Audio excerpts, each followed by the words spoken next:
क्योंकि जातिवाद बौद्ध धर्म में भी अंडरग्राउंड प्रवेश कर गया है। जब उसे मालूम पड़ता है कि ये जाटव समाज से भंते आया है, वैसे भंते की कोई जाति नहीं होती, भंते भंते होता है। बौद्ध धर्म में कोई जाति नहीं। भगवान बुद्ध ने स्वयं कहा है, न जच्चा वसलो होती न जच्चा होती ब्राह्मणो, कम्मनो वसलो होती कम्मनो होती ब्राह्मणो। जन्म से न कोई ऊंचा होता है न नीचा होता है, न ब्राह्मण होता है न शूद्र होता है। कर्म से ही आदमी अच्छा होता है, कर्म से बुरा होता है, कर्म से नीचा होता है, कर्म से ऊंचा होता है। लेकिन मैं 40-45 साल से देख रहा हूँ मेरे साथ इतना भेदभाव। वो लोग, ये बरुआ बौद्ध है, ये चकमा बौद्ध है, ये जो है शाक्य बौद्ध है, ये चमार बौद्ध है, ये धोबी बौद्ध है, ये खटीक बौद्ध है। इस बात को ख़त्म कर दीजिए और जो अन्य जातियों से बने हैं उनको अपने समाज को जगाने के लिए तत्पर रहना चाहिए। केवल इस चमार को और महार को बुद्धिस्ट बनाने की आप कोशिश ना करें, वो बन चुका है। और जो भी भंते ये आते हैं तुमको दीक्षा देने के लिए, पहले उसकी बैकग्राउंड देखो, किस समाज से आया ये देखो, किसी जाति का ये देखो, क्योंकि वो फिर अपनी जाति को ही आगे बढ़ाएगा, तुम पीछे रह जाओगे, तुम अपने समाज की कोई हेल्प नहीं कर पाओगे। मैं अम्बेडकरवादियों से कहना चाहता हूँ कि किसी भी भंते को बुद्ध विहार बनाने के लिए, मीटिंग करने के लिए, कोई सम्मेलन करने के लिए, कोई किताब खरीदने के लिए कोई भी एक पैसा भी न दे, चंदा न दे, वो केवल 4 बच्चों को बाबा साहब की जीवनी दे दे अपने पैसे से, गरीब बच्चों को किताब दे दे, गरीब बच्चों को बैग दे दे, गरीब बच्चों को कपड़े दे दे, बस ये काम करना। भिक्षु को आपने दिया, ठीक है, भिक्षु आता है 10-20-50 रुपया देने में कोई बुराई बात नहीं है, लेकिन वो मोटी रकम मांगे कि मुझे गाड़ी खरीदनी है, मुझे बहुत बड़ा आंदोलन करना है। भगवान बुद्ध के बौद्ध भिक्षुओं ने भगवान बुद्ध के समय में भी, आज भी थाईलैंड में भी, जापान में भी जो कार्यक्रम ऑर्गेनाइज करते हैं वो उस उपासक करते हैं। लेकिन भिक्षुओं ने क्या कर रखा है, कुछ अपने एजेंट पकड़ रखे हैं जब से मैंने बोलना शुरू किया है, और एजेंट पकड़ के उनकी साझेदारी होती है कि इतना पैसा हम तुम्हें दे देंगे, इतना पैसा हमें दे देना। वो सारे के सारे चमचा लोग, सारे के सारे उनके आसाराम बापू की तरह वो लोग काम कर रहे हैं। भिक्षुणी, भगवान बुद्ध का एक नियम है, कोई भी बौद्ध भिक्षु और एक बौद्ध भिक्षुणी साथ साथ एक गाड़ी में नहीं जा सकते, एक जगह प्रचार नहीं कर सकते, अपनी पत्नी के समय अपने परिवार के साथ देशना नहीं कर सकते, क्योंकि पत्नी जब देखेगी तो उसके प्रति आकर्षण, उसके प्रति मोह, उसके प्रति लगाव, उसके प्रति अटैचमेंट फैल जाएगा। भगवान बुद्ध की पत्नी कभी भगवान बुद्ध का प्रवचन सुनने के लिए नहीं आई, और भगवान बुद्ध ने की पत्नी, भगवान बुद्ध ने स्वयं कहा, ए यशोधरा, मैं तुम्हें, तुम्हारा महान त्याग है।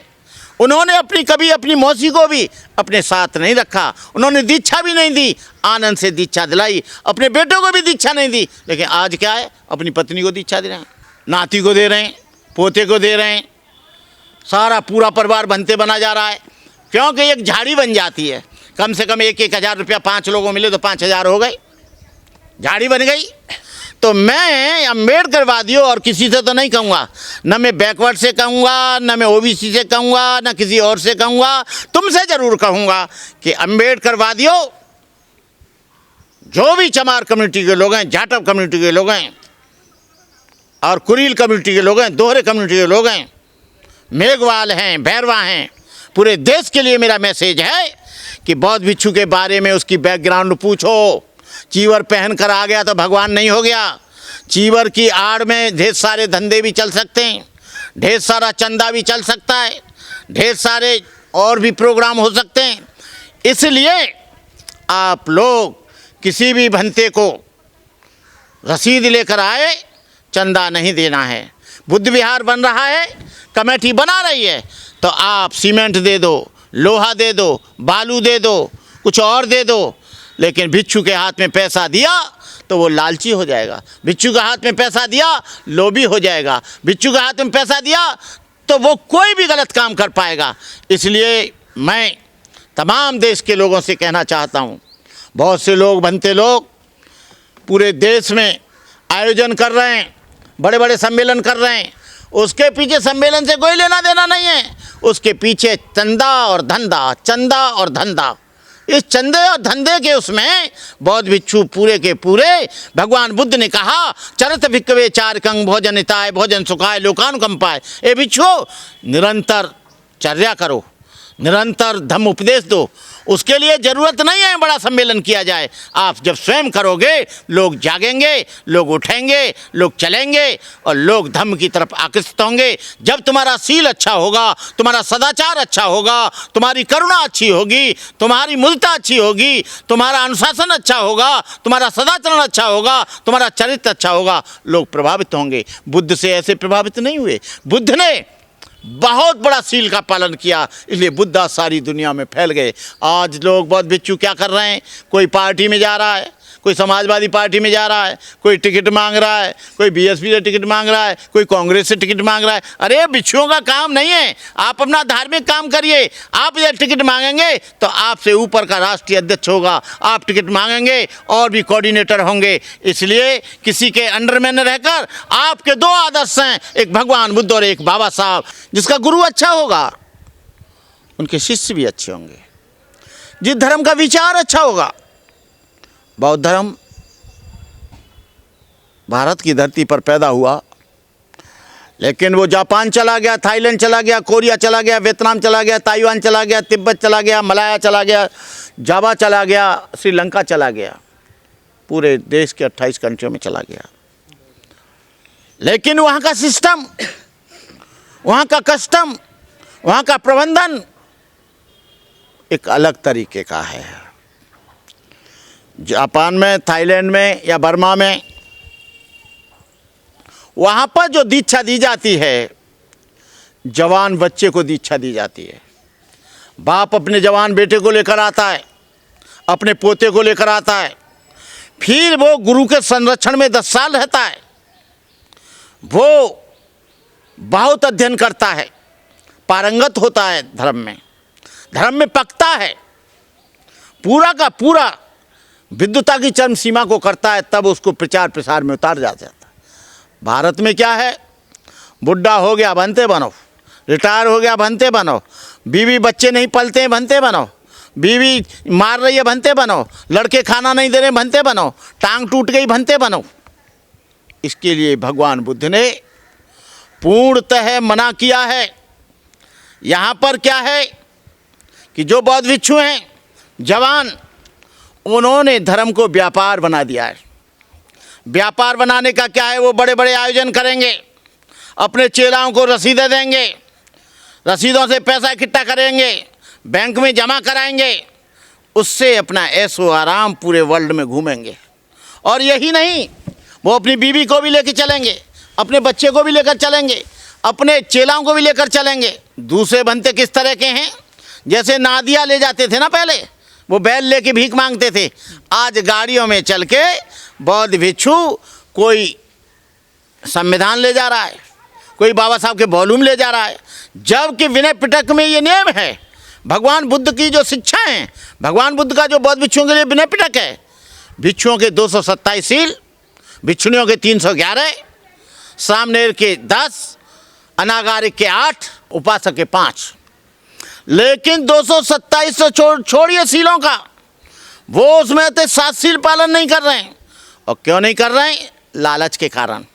बौद्ध भिक्षु को कोई भी चीज़ बेचने का या खरीदने का ऑर्डर नहीं है, लेकिन बौद्ध भिक्षु आज चीज़ें बेच रहे हैं, रथ चला रहे हैं, अपने आप बड़े बड़े आयोजन कर रहे हैं। अरे तुम उपासकों से कराओ। और फिर वो आसाराम बापू की तरह जमीनें अपने ट्रस्ट के लिए, जो उनके व्यक्तिगत ट्रस्ट हैं, उसके लिए वो दान कर रहे हैं। न उनका परिवार से छूट रहे हैं, न अपने बाप से दूर जा रहे हैं, न अपनी बीवी से दूर जा रहे हैं। वो परिवार में ही रह रहे हैं, भोजन समाज का पैसा ले रहे हैं। और मुख्य रूप से जो ओबीसी के बौद्ध भिक्षु बने, ओबीसी का मतलब किसी पे मेरा टीका टिप्पणी नहीं है, चाहे वो साख से बने, चाहे कहार से बने, लोहार से बने, चाहे खटीक से बने, चाहे कोली से बने, वो अपने समाज में नहीं जाएंगे, ना संविधान बांटने ना कुछ करने। वो किस में जाएंगे? पूरे के पूरे उसी जाटव समाज में, दक्षिण भारत में महार और उत्तर भारत में चमार, अम्बेडकरवादियों के यहाँ ही जाएंगे और अम्बेडकरवादियों के यहाँ खाएंगे अम्बेडकरवादियों को ही विधान देंगे, संविधान देंगे, बाबा साहब के वॉल्यूम देंगे, क्योंकि वो खरीद लेता है। आज अम्बेडकरवादियों को ज़्यादा संविधान, ज़्यादा बाबा साहब पढ़ाने की ज़रूरत नहीं है। अरे बेईमानो, बैकवर्ड के लोगों को बताओ, जो बैकवर्ड के लोग न बाबा साहब को मानते हैं, न बाबा साहब को जानते हैं, न ज्योतिराव फुले को जानते हैं, न कबीर को जानते हैं, न बुद्ध को जानते हैं, न गाडगे महाराज को जानते हैं। पहले आप लोग वहाँ जाओ, लेकिन वहाँ कुछ मिलना नहीं है।